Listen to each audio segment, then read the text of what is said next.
I did not have sexual relations with that woman. Yes or no? Did you ever take banned substances to enhance your cycling performance? Yes. I had no prior knowledge of the planned assault on Nancy Kerrigan. I am deeply sorry for my irresponsible and selfish behavior I engaged in. Welcome on back to Oops, the podcast, everyone. I am Francis Ellis. I'm flying solo today without my intrepid co-host, Giulio, who was whisked away to a funeral, tragically. But fortunately, we are joined by the incredible Tom Segura. Tom, thank you for being here. Thanks for having me, man. Yeah. Sorry for the funeral for the co-host. I know. Not a blood relation, so I don't have too much sympathy. Does he go by Giulio? He does go by Giulio. It's not a hard Julio. G, not Julio. Okay. And everyone has trouble with that. Yeah. Is he Italian? He is very Italian. Yeah. That's really Italian. Giulio. Oof. That's super Italian, man. Yeah. This is what he said to me, by the way. He let me know he was very sad not to be here. We've done 117 episodes. He hasn't missed. We've done everyone together. Yeah. And he said to me, dude, I'm so sorry. I don't think I can do it. This funeral came out of nowhere. And that struck me as funny because that makes it seem like some people plan for funerals. That's that's like cinematically funny. Like I can see the scene play out, you know. I just wasn't expecting this funeral this time of year. And, yeah, you get the text from loved ones like, "Hey, I think you should fly into Detroit. Like, dad's looking ready to go." Yeah, but that's to the hospital bed. Right. Nobody says keep September 26th open. We suspect the week before they're going to croak, and then that's when we're not doing well, and we're expecting someone to really turn over by then. Yeah, great to have you here today. We are promoting this incredible cold brew coffee collaboration with Stoke. Yes, let's get that up there right away. If you guys like pumpkin spice stuff, I mean, this is the jam. Look at that, you and me both, buddy. Tastes better out of a tumbler, always. I like it. I like it a lot, man. It's delicious. Are you a big pumpkin spice guy? Well, I'm a big cold brew fan, you know? And I mean, part of this, you know, I'm also the merch god, as you know. And so when they hit me up for this, I first had to try their pumpkin spice cold brew. And then I was like, you know, I really love the idea of this is meant to be somewhat ironic, you know, right? Because I love the idea of like making guys feel like that something delicious is okay to drink. Totally. So I pitched like, hey, we should lean into that, you know, like lean into like, hey, dudes, it's okay to do this while you work out and make guys feel comfortable because it's always like you know, pumpkin spice season. Somebody will say that, and you're like, oh, you just imagine one thing. Right. But you're like, yeah, but if something's really good, I mean, it's not like cupcakes are just for girls, right? Like they just taste good. We can all eat them, just like pumpkin spice latte, you know?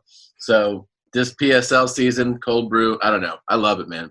I was so happy to actually have them reach out. And I was like, first you have to send it to the house because I'm not going to get on board with something that I don't, you know, enjoy. Right. But once I drank it, I was like, I'm in. Yeah, this is good. Awesome. Fantastic. Oh, to be so influential that brands will send things to your house and then you just sign off. That tastes to my liking. I want to ask you kind of right off the bat a question that I'm sure you're getting a lot, which is the current state of Los Angeles comedy. I saw the clip from your mom's house with your wife, Christina P., where you guys are talking about the exodus or the impending exodus. My first question, one of my questions is, you know, how much of that was precipitated by Joe Rogan leaving?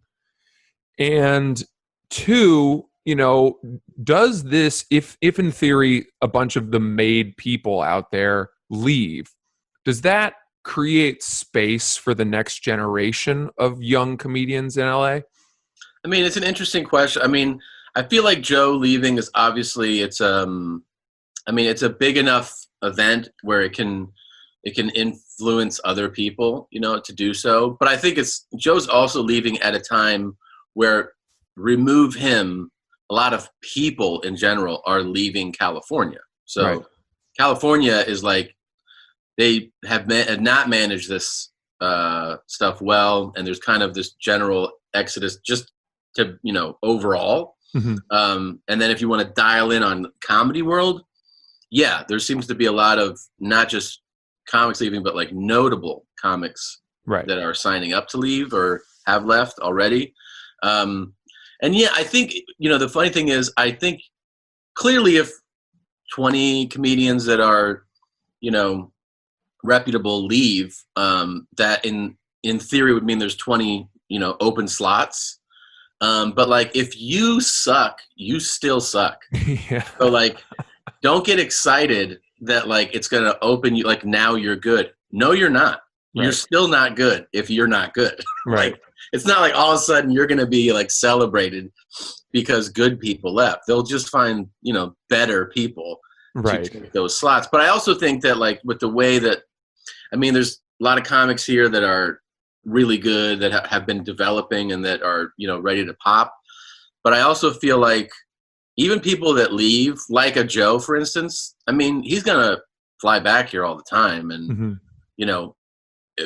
If the Comedy Store is open, like people who left town will come back just to do spots. That's how much people love working the store. Right. Right. I totally get that. I've done some spots in the belly room, and it was really fun.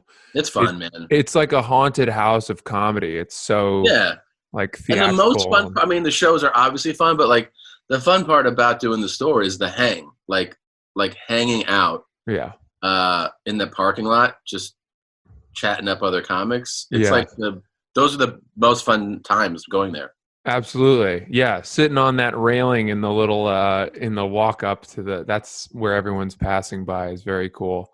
Yeah. Yeah, that's so okay. So it sounds like you're pretty hopeful about, the continuity of the scene, and especially the Comedy Store. I think the store will always, push through and survive. Part of it is like they own that building. It's not like they're going to lose their lease or something. Mm-hmm. People in Los Angeles love the Comedy Store as a place to go and enjoy comedy. So I think it's going to pull through. I do think you're going to see a lot of people leave LA and New York. I think that's a thing that's going to happen. Yeah. And yeah, I think it'll continue for a little while, actually. This is one of the effects of what's been happening. Yeah. It's funny. When people often ask me if I'm like a huge Joe Rogan fan, do I listen to the podcast? And I give some sort of dismissive answer of like, well, occasionally I'll check out some of the clips on YouTube. And then last night I found myself on Zillow checking out home prices in Austin, Texas for 2 hours. And I've never even considered living in Texas. Yeah. And I thought that was pretty telling. Yeah, no, you're right. Well, here's the thing, man. Like, Austin's real interesting because Austin has had a scene. They definitely have a comedy scene. Like if you're looking at comedy scenes in the country, they've always had a pretty reputable, like scene there. And then, yeah, like him going, he's gonna it's not just his presence and influence, but like he's going to do things and spend some of that money Right. to make that scene kind of elevated, Yeah. Like, Yeah. going Create to an infrastructure. Yeah. wherever he lives, that he loves that being around that. So he's going to invest in that infrastructure. And Austin's pretty dope, dude. I've looked at Austin before. I looked at Austin last year. Really? Yeah. Actually, I think I watched some of that clip too, where you guys were talking about where you might live, and you were thinking Denver. Denver's always been my favorite U.S. city. Mm-hmm. But Austin, I've always had a good time at. I like the city. Yeah. And the lifestyle there. I could definitely be convinced to check out Austin. I've never been to Austin. I had 2 trips to Austin planned this year. One was for a bachelor party, and then 2, I was invited to do the Moon Tower Comedy Festival, which I was really excited about. Yeah. And I'm hoping that still happens. It's kind of been pushed. But what I always heard about Austin was that it's a lot of outdoor bars where you can bring your golden retriever. That's a pretty good description of Austin. And that sounds pretty ideal. I don't have a golden retriever, but I kind of look like one, and I've always wanted one. So, Dude, you look like you're a human golden retriever. yeah, I've gotten that right now. I before. feel like right now you just brought me back like the stick that I just threw. And you're smiling, and you just want me to go like this to you or like this. Yeah, I could use that. Tom, you and I ran into each other. We were talking about this before we started. The first time was at the New York Comedy Festival. Yep. There was like this after party that was held in the downstairs like cellar event space of this big hotel on the Lower East Side. It was so packed, dude. It was packed, and there was a DJ and lasers and fog machines, and it was probably one of the worst places to hold a conversation. Yeah. And I tried so hard to say something that would hold your attention, but I could just tell. It was hard. I mean, I remember I brought it up to you that's where we met. I remembered. Yeah. I remember there was that Mets pitcher was there too. Remember that? Yes. Yeah, the blonde guy. He's like 6'7". I was like, gee, I feel like a child next to him. And yeah, but I mean, I actually hate those types of scenes, you know? Yeah, I figured. Yeah. It makes me miserable. I mean, I was like, what are we doing here? It's not amenable to comedians who prefer, smoky booths in diners and comedy clubs. And somewhere you can I like places you can have like a conversation. Like Yeah. now, like, what? What's that? Like, like that. Where I was leaning into your ear and cupping and being like, what are you doing in town? Yeah. I know. And then I'd be like, did a show. Yeah. Like, it's not a fun way to communicate. How you doing otherwise? I mean, LA is shut down. Have you been on the road at all? No, I really miss it, man. I really miss it. I've gone through these ups and downs of like how not doing stand-up has affected me. Like there was that period where it's a relief. It's like a vacation. Yeah. Then there's like desperation. Then there's anxiety. And now it's like, I mean, I really have a longing, a desire to do it really badly. I want to do it. I know that I feel like I have to commit to like doing 15 minutes or something. So I haven't done stand-up in 5 months. Wow. So yeah. Have you been doing stand-up? Well, yeah, I went up to Maine early in mid-March. My family's up here, and it's one of the safest states in terms of cases, and so everyone's very relaxed. And I got invited to go do a show with 2 guys that I've performed with up here who kind of have their finger on the pulse of the local scene. Yeah. And it was 2.5 hours up into northern central Maine in a town called Cambridge. And we performed at a right-wing militia stronghold. It was a hunting lodge where every person in the audience had a weapon. And they were also all marijuana farmers. Such a strange blend of kind of ideologies, but lot of inbreeding and I'm not leaning into stereotypes here. Like, look, you got to do stand up though. Yeah. And they were fine. They were fun. Like, I tried opening with some bit about how I'd spent time in the other 2 Cambridges, but this was my favorite. And they didn't, I don't think they knew that there were other Cambridges. Certainly not the one in England. So it's really fun when you register, you're like, they're not on the. I'm not for them. Yeah. They're not going to like me. I've done too well. Yeah, so I did that, and then there's this weekly show at an outdoor distillery in Portland, Maine that has been my life-saving grace. Oh, nice. I mean, it's Wait, a are you lifeline. from Portland, Maine? Freeport, yeah, so 20 minutes away. Yeah, because I've been to Portland, Maine a few times. Have you performed up here, State Yeah. Theater or something like that? Yeah. Yep. That's awesome. Yeah. In fact, Great. I think years back, if you really sift through your old DMs, you'll see one that is just rotting from me where I said, "Hey, Tom, saw you're going to Maine. If you need an opener, man, they know me man. up there." A lot of those. I'm glad it was never dismissed with the scene receipt. No, I mean, what are you supposed to do though, man? Totally. No, I mean, you can't open anything now because now you're like, now someone knows that I saw it. It's like Absolutely. you gotta like read it and then restrict it right away. Like, Yes. Dude, DMs are brutal because once you open it, unless you block the person, every time they send you a message, it pops up as like the one you've got a wet message in your inbox. I know. Yeah, I don't know, I'm dude. not into communicating with too many people. Yeah, and you've graduated to that level where fortunately no one takes it personally if you don't open their messages. Yeah, the thing that I do on IG is I repost stories. Like people will mention you in stories. It's just like an easy way to like, and people like appreciate that you do it. But what happens as soon as you repost a story you're tagged in, that person like is, I guess, just put in your inbox. So then they're like, "Oh, hey, what's up, man?" They're like, "You reposted me." I'm like, I've seen damn. that. Sorry that I reposted you. Yeah, whoops, open Pandora's box.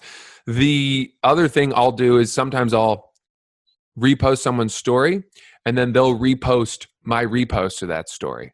Yes. And I think, well, that's just pathetic. Now you're just showing like, everyone. Oh God, look what he did. He reposted it. Yeah. He reposted my story that I tagged him in. You're like, all right, this is getting a little much. Yeah. It's like the Russian dolls of acknowledgement.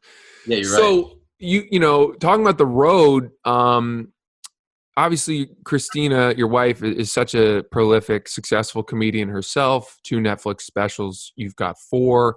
But so I wanted to ask, you guys are one of the couples that people point to as an example of how a comedian marrying or dating another comedian can work. Yeah. How, with 2 young children, do you 2 stagger your road weekends? I mean, we have one thing we're really lucky on, I think is smart to do if you're in the situation, is we have the same agent. So he has very direct orders. Like, you never book us out at the same time. So basically one parent is always at home with our kids. Great. Yeah, we just don't leave together. Someone's always here. I mean, it's a lot of work, this year has made it like, it's so strange. You're like, God, I'm home all the time. I have traveled nonstop for like more than a decade. So it's very strange, but yeah, it's work, man. It's a lot of coordination. I mean, we have like these calendars that they send us, colored, charted, gridded things. I was like, this applies to Tom. This is when you're both here. This is when you're both home. This is when she goes.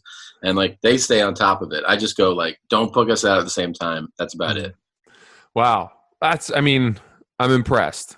I feel like that would be tough, really tough, because, it requires so much humility, and saying, well, okay, we both have this opportunity this weekend, but maybe yours is more lucrative or maybe yours means more. So do you guys find yourselves deferring in that way and not doing gigs because of it?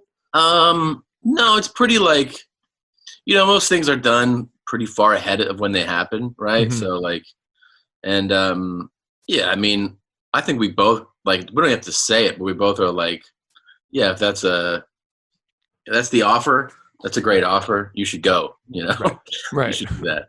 Yeah. Yeah. You should bring that check back to this house. Right. Yeah. That's great.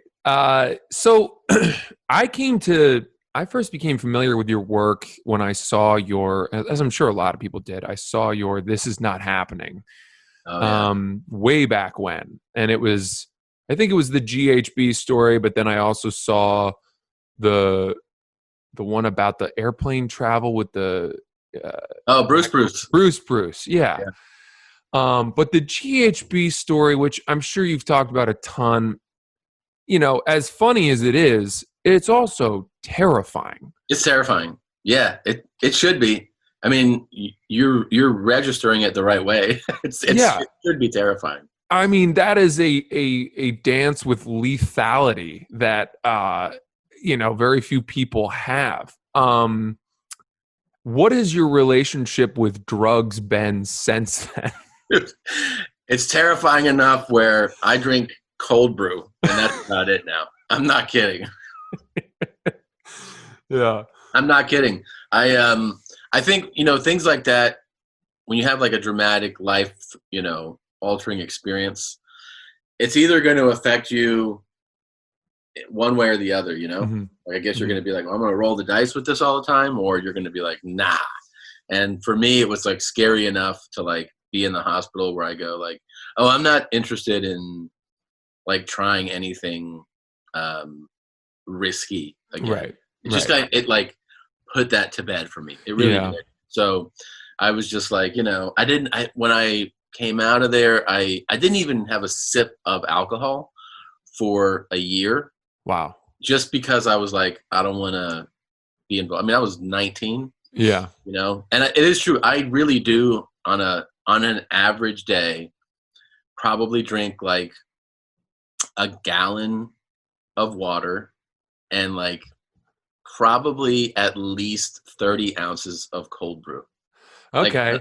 Like 7 days a week. Like that's most days for me. I drink just water and cold brew coffee. I mean, do I ever like have like alcohol? Yeah. I mean, time to time, but I'm not a big drinker. If you ask any friend, they probably never see me with like more than a drink or something, you know? Yeah. Yeah. And yeah, like any illicit drugs, I'm like, nah, I'm good. The coma was enough. And it's strangely worded wake-up call. Yeah. But that's an early age to have that. And to close the book on any experimental phase of life.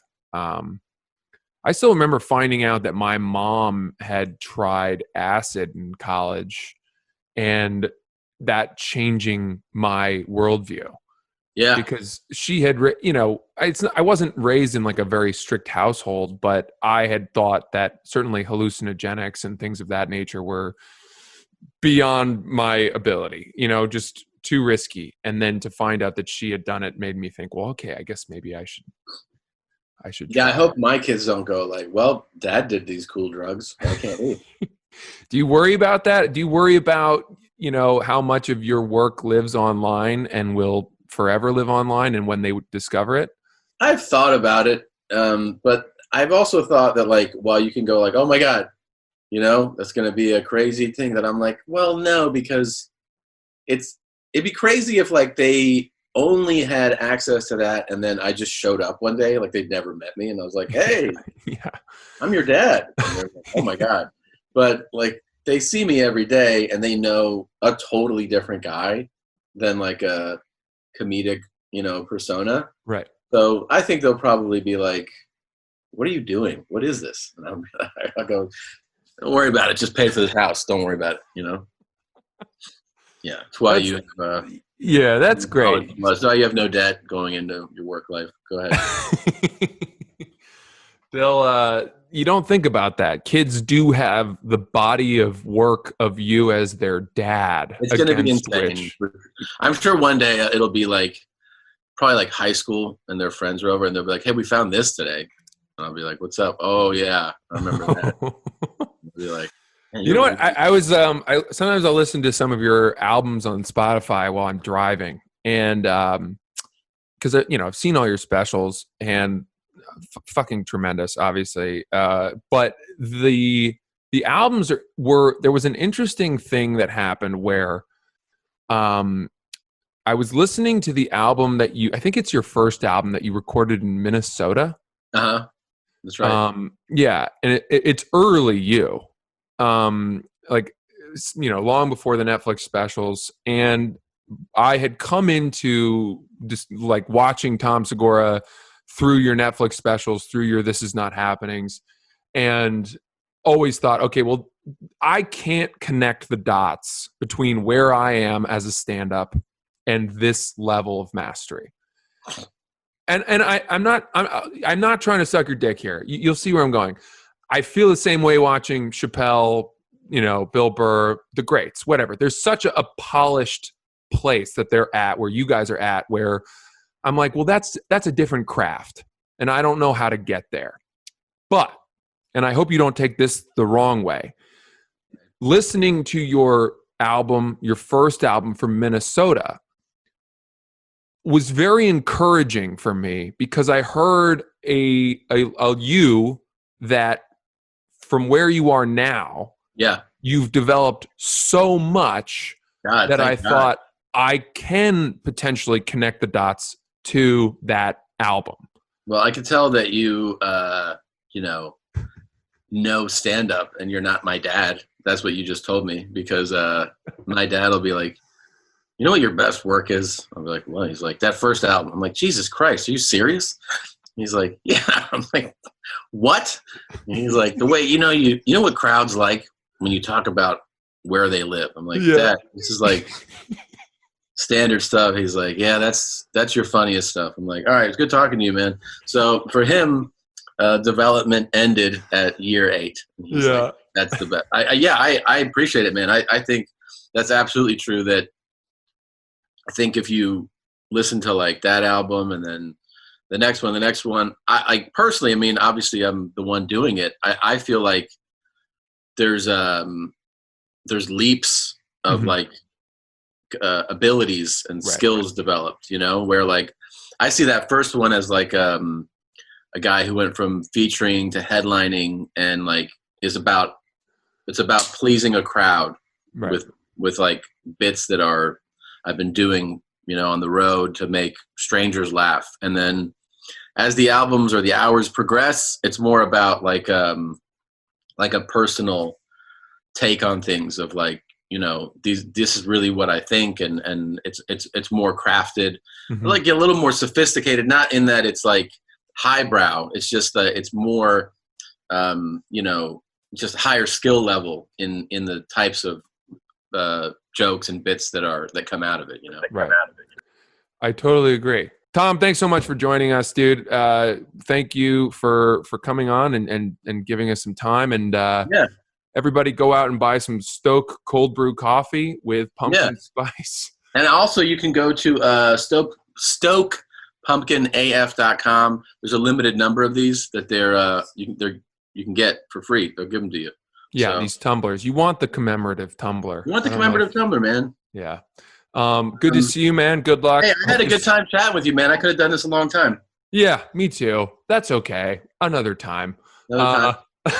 Be well, and thanks for joining us, man. Take care.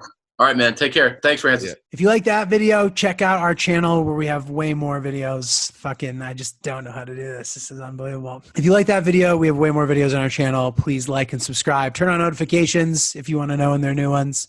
But if not, check them out, and we appreciate it. Oops.